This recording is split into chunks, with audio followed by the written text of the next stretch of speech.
Каныбек Османович, сизди ушул жаңы кызматыңыз менен дагы бир жолу куттуктап коеюн. Рахмат.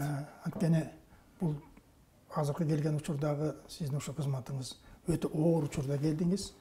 Анткени бул кыргыз тилинин маселеси бул бүгүнкү же кечинки маселе эмес, жылдап келаткан маселе. Бул кыргызда айтат го, баштын көзү жүз, жүздүн көркү көз, ооздун көркү тил, тилдин көркү сөз дейт. Кыргыз эли сөзгө бай, макалга каптуу, санжыралуу адам болгон.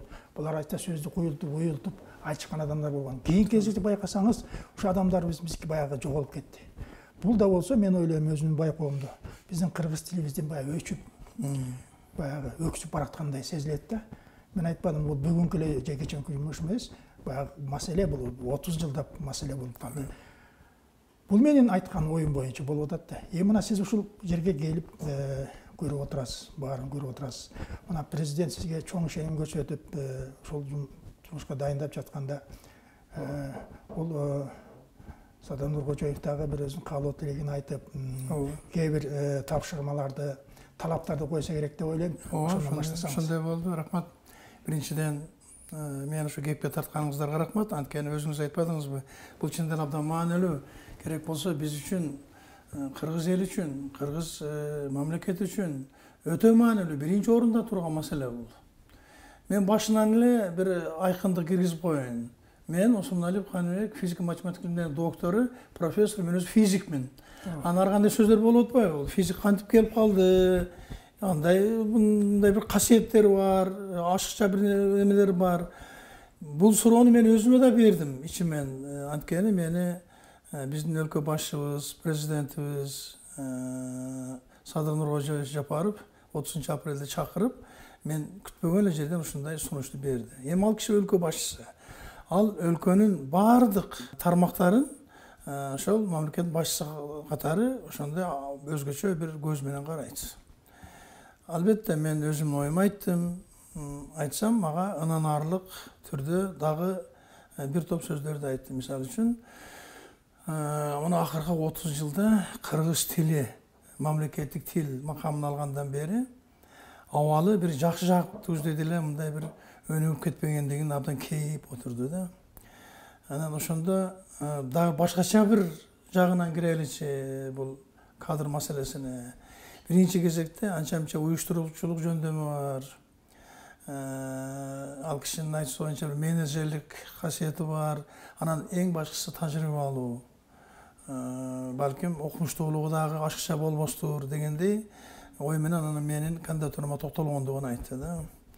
Анан мен макул болдум. Өзүңүз айткандай абдан кооптонуп, абдан чоң жоопкерчиликти мойнума илип макул болдум. Анан сөзсүз эле өзүнүн өзгөчө талаптарын койду. Биринчи эле талап, эмне үчүн 30 жылдан бери биз баягы расмий иш кагаздарын кыргызча сүйлөтө албадык. Ошо кыргыз тилиндеги расмий иш кагаздары эмне үчүн зарылчылык маанайды түзгөн жок. Болгондо да бийликтин бардык бутактарында айыл өкмөттөрүнөн баштап президенттин администрациясына чейин деген сөз болду. Аткаруу бийлиги, сот бийлиги, теги жогорку кеңеш, парламент, ошолордун баардык мүчүлүктөр болуп аткан эми Тынчтык мырза экөөбүз деле көрүп, угуп, сиз журналист катары, мен окумушту катары кейип, кээде күлүп, кээде кайгырып келбедикпи? Вот ушуга, ушул абалды оңдоого менимче президент абдан катуу киришкендей. Ошол иш кагаздары. Андан кийин көрнөк жарнактар бул ошонун эле баягы туундусу катары кетет. Эгерде биз иш кагаздарын жакшы жолго коюп, аткаруу бийлигин, сот бийлигин, парламентти кыргызча сүйлөтө алсак, анда калгандары ошонун изими эле кете берет. Бирок биз андай кылбай жатпыз да. Эмне үчүн бала бакчада балдарыбыздын тили орусча чыгып атат, орус тилинде. Эми мен түшүнөм. Биздин конституцияга ылайык ошол эле мамлекеттик тил менен катар эле расмий тил деген дагы статус бар, ал орус тили. Бирок акыркы конституцияда мен ошо Конституциялык кеңешменин мүчөсү болгом, активдүү иштедик.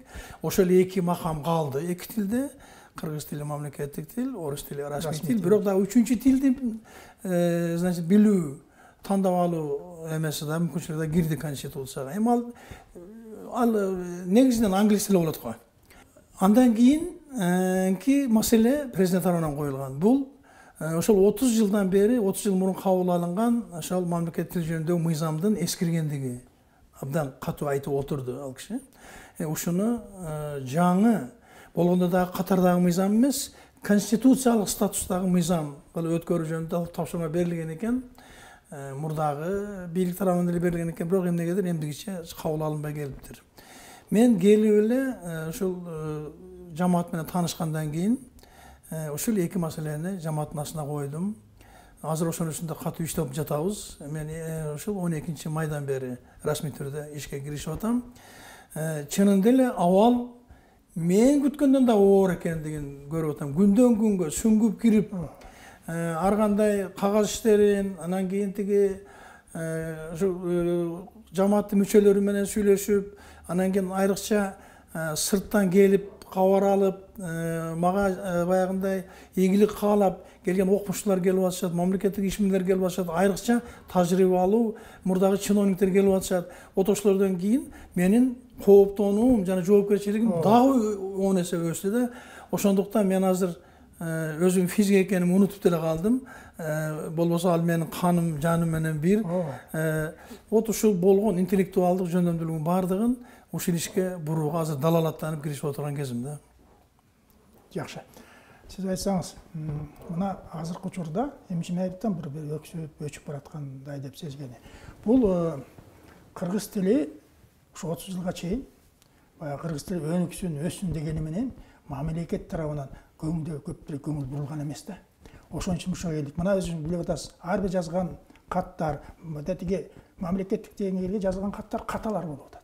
Өзүңүз жазып көрүп атасыз. Баракелде, туура айтып атасыз. Ооба. Ката болуп атат да.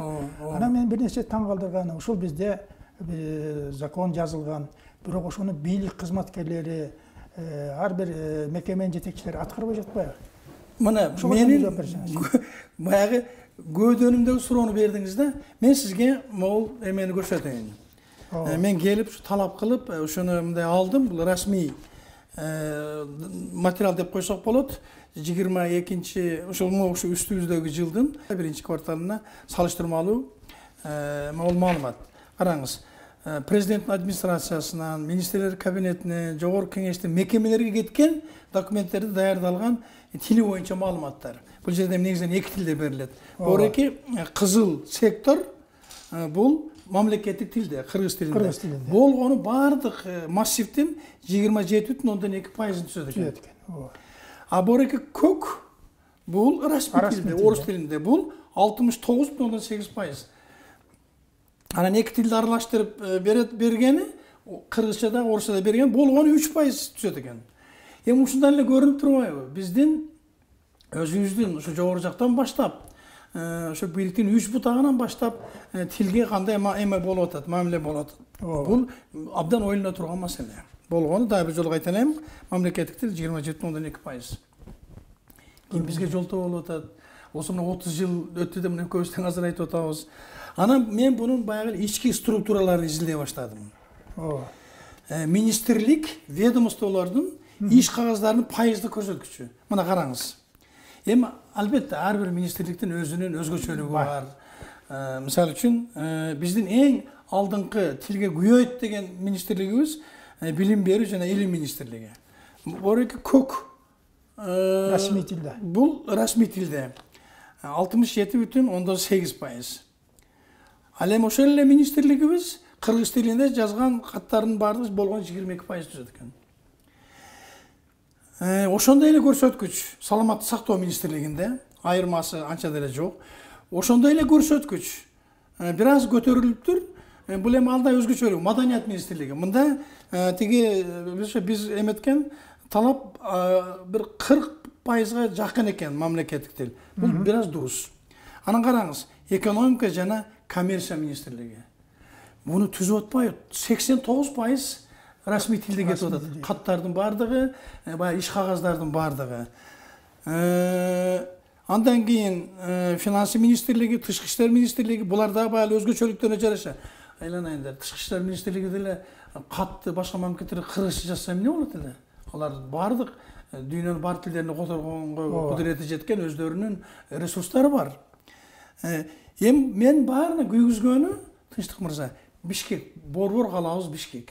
Анын 2 институту бар, мэрия, андан кийин шаардык кеңеш. Караңыз, Бишкек шаарынын мэриясынын каттарынын 69 дээрлик 70% расмий тилде кетип атат. Мамлекеттик тил 29%. Баарынын эмеси мени күйдүргөн деп ачыгын айтам. Бишкек шаардык кеңеши рекорд 92,9%, 93%. Вот ушундай мамилелерден кийин анан кийин моундай диаграмма келип чыгып атат да. Ооба. Эми ушул аймактардын баарын изилдетишиптир. Менден мурдагы башчылар бул абдан жакшы иштер жасашыптыр да. Анан бирок биз муну үчүн муну ачык айтпайбыз. Мына 3 облус, анан кийин 1 Ош шаары изилденген экен. Ошондо деле, бир эмеси кызыгы, эмнеси болсо дагы мамлекеттик тил мындай басымдуулук калат экен. Мисалы үчүн Ысык көл облусунда, Жалал Абад облусунда, Ош областында, Ош мэриясында мынау бир топ жакшы көрсөткүч. Анан тилди окутуу, болгондо сапаттуу окутуу, аны жайылтуу боюнча мамлекеттик эмес болобу, жогорку окуу жайлардын өзгөчө орду бар деми. Биздин келечегибизге адистер ушул жерде даярдайбыз. Мен өзүм өмүр бою ушул эмеде иштеп жүрөм, өзүм деле көрүп жүрөм. Мисалы үчүн мен физик катары, мен физикадан кыргызча окуйм. Бирок кыргызча окуй албагандар да толтурат. Аны аралаштырып окушат. Бирок мен мындай болот деп ойлогон эмес. Мына караңыз.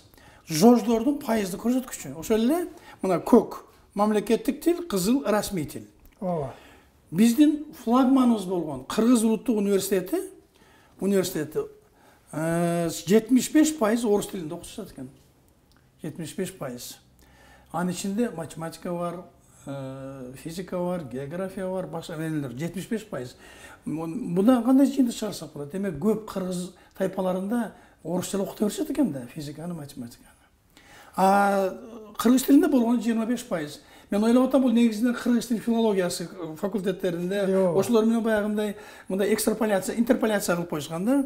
Ошондой эле көрүнүш Скрябин атындагы агрардык университетте, ошондон да начар көрүнүш бизнес жана социалдык өнүктүрүү академиясында, бул эми жеке менчик болсо керек. Тыныстановда мени кубандырган, мына көрдүңүзбү мына немелерде, региондордо Ысык көл эмесинде университеттин 65%.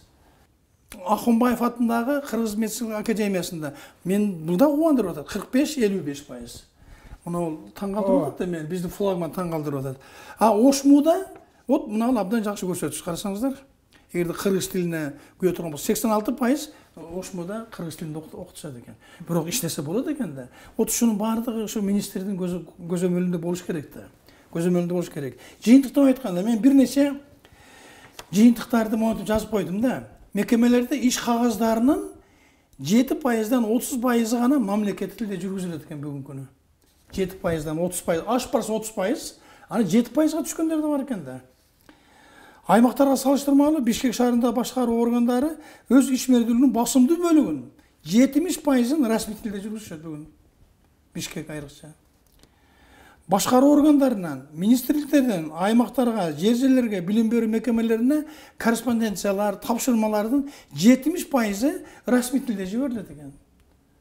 Ошол эле өкмөт үйүнөн, ошол эле жогорку кеңештен, ошол эле сот органдарынан, ошол айталы Чаткалга, Алаукага, тиги Ак сууга, Ат башыга орусча жөнөтүлөт экен да. Ошо өзүнчө эле бир банда стереотип болуп калган да. Же жалкоолонуп атабызбы, же тоотпой атабызбы? Менимче экөө тең бул жерде болсо керек. Документтердин түп нускалары алган расмий тилде даярдалып, андан кийин гана кыргыз тилине которулат. Биринчи орусча жазылат орус тилинде, анан кыргызча которулат да, анан кийин баягы биз байкап аткан каталардын баардыгы стилистикалык каталар да ошондон кетип атат. Эми пунктуациялык каталарды айтпай эле коелу. Ошондой эле туура эмес ката жазылган сүйлөмдөр жана расмий тилде жазылган текст менен кыргызча котормосу дал келбеген учурлар арун колдонулат. Мен ушул жерде дагы бир нерсени кошуп кетким келет. 2020-жылы күзүндө конституциялык реформа болуп, конституциялык кеңешме болду, түзүлдү президенттин жарлыгы менен. Ошого мен дагы мүчө болуп кирип, анан бир 3 ай иштебедикпи? Эсиңиздеби? Баягы президент шайлоонун алдында ызы чуу жүрдүк го. Тиги парламенттик эмеде президенттикке өтүп, элдин талабы ошондой болгондо 5-октябрда баягы элдик толкунуларда. Ошондо биз катуу турдук, бир 50дөй киши. катуу туруп, эми биринчи жолу кыргызча жазалычы конституцияны деп, анан кыргыз тилинде жаздык. Мурун жазылып келген, ошо кыргыз тилин эмеге алдык. Андай негиз кылып алдык дагы, ошону жаздык. Мына бүгүнкү конституцияда ошолдой баягындай одоно эмелер каталар жок тилдердин ортосунда, одоно каталар. Айрыкча кыргыз тил редакциясында, кыргыз тили боюнча экспрессияны өткөрдүк, жазса болот экен да.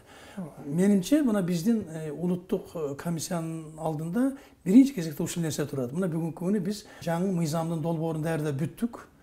Ал дагы ошол конституциялык статуска ээ. Бул да биринчи жолу биринчи кыргыз тилинде жазылып атат. Ушундай абал. Жакшы. Каныбек Смаилович, айтсаңыз, мурунку бизде конституцияда мындай бир көрсөтмө бар да. Мамлекеттик бийликке, мамлекеттик кызматка кыргыз тилин билгендер алынат. Же болсо баягы экзамен түрүндө өтөт деген болгон. Бирок ал ошол 2021-жылы эле күчүнө кирмек эле, менин билишимче. Ушул аткарылган жок. Же бул кандай деп түшүнөбүз?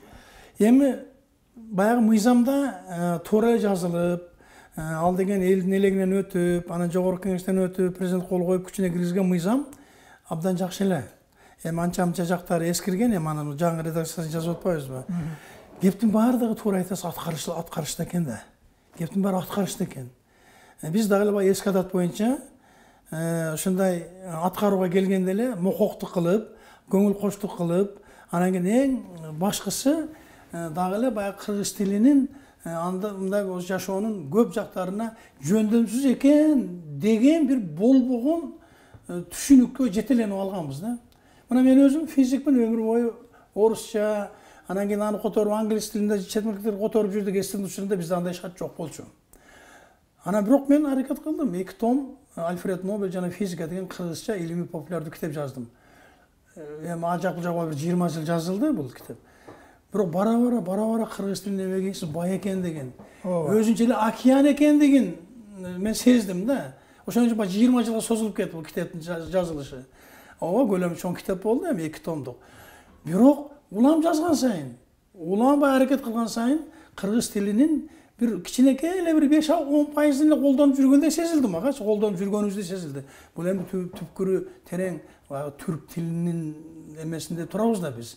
Вот көрдүңүздөрбү? Демек академиялык изилдөөлөр өзүнчө, бирок кептин баардыгы туура айтасыз. Аны колдонуп, ошого баягы эле эмебиздин баарын, дитибиздин баарын жумшап, анан катуу талап менен ушул ишти мындан ары алып кетсек, биздин кыргыз тилибиздин бактысы темел укмуш ачылат да, мен буга көзүм жете эле турат.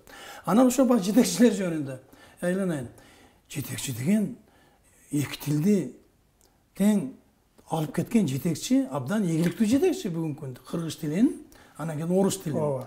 Бирок мен көрүп эле жүрөм, же кыргызча жаза албайт, же орусча жаза албайт, же кыргызча сүйлөй албайт, сабаттуу, же орусча сүйлөй албайт. Бирок ошолор көпчүлүктү түзүп атат да азыр чиновниктердин армиясында. Вот президент ушуну баса белгилеп айтып атат да. Өзү сабаттуу киши, билимдүү киши эки тилде жазат. Бул адамдын физиологиялык баягы жөндөмүнө эле туура келет. Өзү окумуштуулар изилдөөсүнө салыштырмалуу жаш балдарыбыз 3-4 тилди кеңири эле үйрөнүп алса болот экен. Биз эми ошонун ичинен келип өзүбүздүн кыргыз тилибизди мокотуп атпайбызбы? Туура айтасыз. Ошондуктан биз ошол чиновниктердин алдында бийликтеги айрыкча төмөнкү, орто жана жогорку ошол тизмектеги чиновниктердин алдына маселени азыр абдан катуу коюп атабыз. Кыргыз тест деген өзүнчө баягы тесттен өткөрүүчү борбор ачылган экен. Ошону Садыр Нуркожоевич былтыр эң туура кылып 2021-жылы 28-июлда өзүнүн жарлыгы менен ушу биздин комиссияга ошо кыргыз тест өткөрүптүр. Кыргыз энциклопедиясын өткөрүптүр. Анан айрыкча мына сиз эми журналист катары түшүнөсүз, терминкомду өткөрүптүр бизге. Анан окуу борборун өткөрүптүр. Терминология жөнүндө бул өзүнчө түйшүктүү. Терминдерди карап туруп кээде күлкүң келет, кээде ыйлагың келет. Ким кандай терминди колдонот? Эч кандай унификация жок да, баягы типтештирилген, мындай жалпы кабыл алынган терминдерибиз дагы эмдигиче мындай типтештирилер экен да. Иши кылса менин алдымда, биздин жамааттын алдында абдан чоң жоопкерчилик түйшүктүү иш турат да. Рахмат. Мен бир аңыз айтайын, менче кыргыз эли шуну уксап түшүнөт деп ойлоймун. Илгерки заманда бул калмактар келип малчы кыргызды түн ичинде кармашат да. Кармагандан кийин байлап туруп, сен кимсиң дейт. Мен кыргызмын. Кыргызсыңбы? Жалгыз кыргыз экен, айтып барбасын, малын ал деп чыккыла мына башын кесип салгыла дейт. Аны ошондо байланып жатканда айткан. Улусат берчи, биздин бир ырыбыз бар. Ошону ырдап кой берсем арманым жок дейт. Ырдай бер дейт. Ал манасты айтып келет. Айтып атат, анан качан бүтөсүң дейт. Ой, мен жаңы эле баштадым. Муну бир 2-3 күн жөн эле айтабыз десе, ошондо да калмактыкан айткан экен. Ай, бул кыргыз деген байыркы эл. Сөзгө, ырга, баягы эмеге, санжырга бай эл турбайбы? Биз муну кантип өлтүрөбүз? Кантип тилин кесебиз? Муну менен дос болуш керек деген экен. Эми ушул сөзгө эле мисал келтирейин да, көрдүңүзбү? Ушундай бай тилибизди баягы илгери жаңыдан баягы кыргыз тилин өнүктүрөлү деп келгенде, кыргыз эмес улуттагылар бизге сөздүк бергиле, бизге уруксат бергиле, 3 жыл шарт түзүп бергиле. Шарт түзүп бергиле деп айтты эле. Азыр болсо 30 жыл өткөндөн кийин биздин киргиздер ушинтип айтышы мүмкүн да. Шарт түзүп бергиле деп айтышы мүмкүн да. Биз ушуга жетип калдык да. Биз антип отурсак, биз бул тилибизди, маданиятыбызды сактай албайбыз. Анан мен айткым келет, урматтуу замандаштар. Бул кыргыз дили, маданияты жеке эле Каны Осмоновичтин милдети эмес. Ал баарыбыздын милдетибиз. Эгерде биз түбүбүздө кыргызбы десек, биз ошо кыргыз салтын, каада салтын кармап, биз чогуу жапатырмак көтөрүлүп, бириштик кармашыбыз керек болуп атат да. Туура, эң туура айттыңыз. Мен сиз менен толугу менен кошулам. Анткени жалгыз сиздин милдетиңиз эмес. Бул абдан кыйын учурда келип атат. Мени бир нерсе ынандырып турат. Биздин мамлекет башчыбыз, президент ушуну адекваттуу түрдө түшүнүп, абдан баягындай бир чечкиндүүлүк менен киришип аткандыгын мен сезип келдим кечээ. Мен ошон үчүн келдим мына бул орунга. Болсо турмуш өтө өрмөк, мен абдан маанилүү илимдин алып жүрүүчүсүмүн. Бул физика азыркы күндөгү эң алдыңкы илим. Бирок физиканы деле таштабайм, бирок мен физиканы кыргызча сүйлөтөйүн деп келдим бул жерде. Математиканы кыргызча сүйлөтөйүн деп келдим. Эң туура айттыңыз. Биз буга жапатырма киришпесек, мынакей сиздер журналисттерден баштап президентибизге чейин, мектеп окуучулары чейин, анан бала бакчада балабыздын кызын тилин кыргызча чыгарышыбыз керек. Туура. Анимациялык, баягы мультипликациялык фильмдерди кыргызча тартып, кыргыз тилинде. Менимче алдыда эбегейси чоң океанда иш турат. Бирок баягы кыргыз элим айтат го, көз коркок, кол батыр дейт. Ошентип киришүү жолу менен гана биз илгерки байыркы, эң бай нускалуу, терең мазмундуу философиясы кенен тилибизди элибизге сиңирип, бизден башка элдердин алдында мындай бир өзүбүздүн татыктуу ордубузду сөз сөйлөйбүз. Мен буга көзүм жетип эле турат. Рахмат, Каны Осмонович. Мен ойлойм, сиздин баягы деңгээлиңизди дейбизби, көрүп туруп президент деле түшүндү. Сиз өзүңүз дагы баягы өтө кандай десем, тартипке катуу ишсиз. Тартип болуш керек. Тартип болуш керек. Мен ойлойм, мына ушул жерде сиз алып чыгат деген бир чоң ишеним бар да.